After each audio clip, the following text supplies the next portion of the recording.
If you grew up with trauma, breaking promises to yourself isn't just bad discipline, it's survival.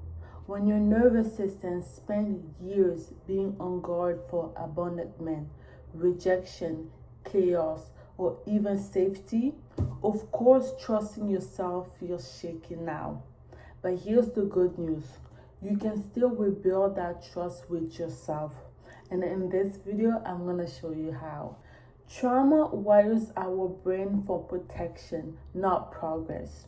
As a child, if you learned that your needs didn't matter or that it wasn't safe for you to be yourself, now when you set a goal, your survival brain might sabotage it.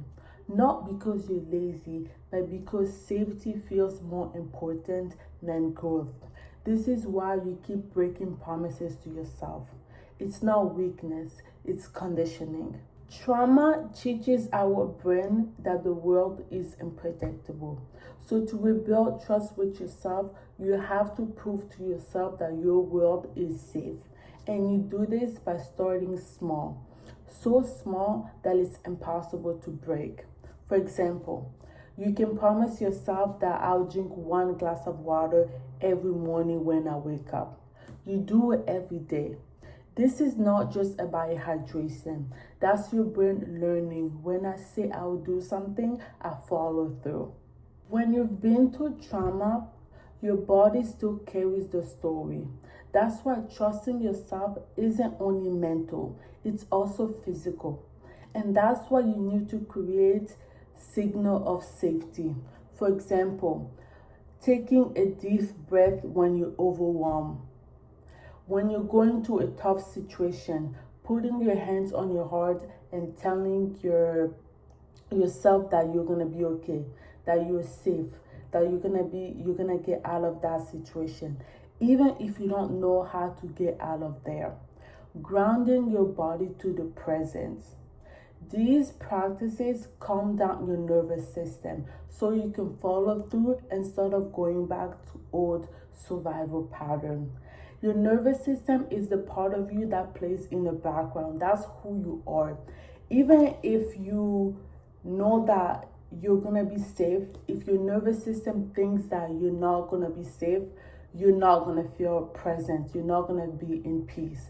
That's why calming down your nervous system is such a big part of healing yourself or getting yourself out of survival mode. Because once that part knows that you're safe, once that part knows that you're gonna have food, you are okay, no one is bullying you, no one is gonna abandon you, then you start to really find peace. You really start to be your true self. Growing up, maybe no one told you, I'm so proud of you. You're so beautiful. You're so intelligent. Now you've got to say it to yourself. End each night writing down one small win, one way you're proud of yourself. It doesn't have to be big. It can be as simple as I got out of bed today, or I kept a promise to myself. Over time, your brain rewires to see evidence that you're trustworthy. And I mentioned in my old videos how one thing that I struggled with was also confidence, because I did not get those compliments as a child. I believed that I was ugly because my mom would call me ugly. She would look at me and be like, I wish I never had you, or just thing that really destroyed my confidence. And I also mentioned how I used to avoid cameras. I used to, whenever I would walk around and there's a camera or there's a mirror, I would try not to look at it because I was so ashamed of my face. I thought I was ugly. I just didn't know, I didn't know I was beautiful. And one thing that I also worked on that I'm so proud of myself, but now I can look at myself in the mirror. Now I can make this video. I'm telling you, looking at myself in the mirror was a hard thing to do, but now I can do it. And that's because I had to rewire my brain to tell myself I am beautiful, to convince myself, especially when it comes to convincing yourself, when it comes to especially confidence. That's one thing in the beginning I did not believe it. But I know that the more you keep repeating something, your brain is gonna catch it. Your brain is gonna be like, okay, she keeps doing this every day, then it might be true. And now I can look at myself in the mirror and see that I am beautiful. But back then, maybe 2 years ago, that was not the case. So building trust is the same way. The first time you're gonna do it, you're not gonna think that, oh, you trust yourself or that things are going well. But the more you do it, the more you rewire your brain. And then maybe in 2 months or even in a month or a week, you're gonna look back and see that a lot has changed. So, yeah.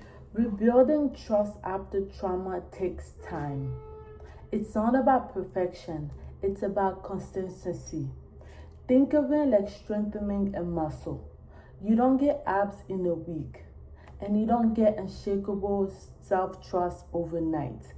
But every slow rep counts.